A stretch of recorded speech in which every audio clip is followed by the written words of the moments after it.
నటుడు శ్రీతేజ్ పై కేసు నమోదైంది. తాజాగా అతనిపై గచ్చిబౌలి పోలీస్ స్టేషన్లో 0 FIR నమోదైందని పోలీసులు తెలిపారు. పెళ్లి చేసుకుంటానని చెప్పి తనను మోసం చేశాడంటూ ఓ యువతి ఫిర్యాదు చేసింది.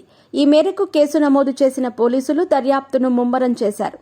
అయితే గతంలోనూ ఆయనపై ఇలాగే ఓ కేసు నమోదైనట్టుగా తెలుస్తోంది.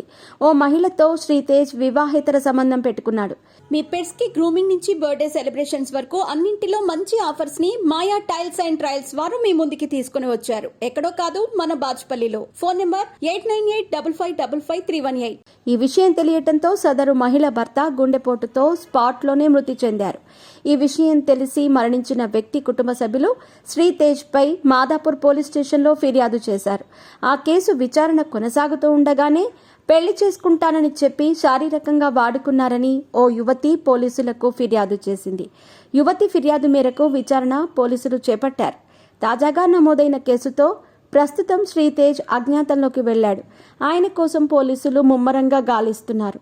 శ్రీతేజ్ తెలుగులో పలు హిట్ సినిమాల్లో నటించాడు. మంగళవారం, పుష్ప, నారప్ప, అక్షర, లక్ష్మీస్ ఎన్టీఆర్, ఇట్లు, మారేడుమిల్లి, ప్రజానీకం వంటి సినిమాల్లో శ్రీతేజ్ కీలక పాత్రల్లో కనిపించి మెప్పించాడు.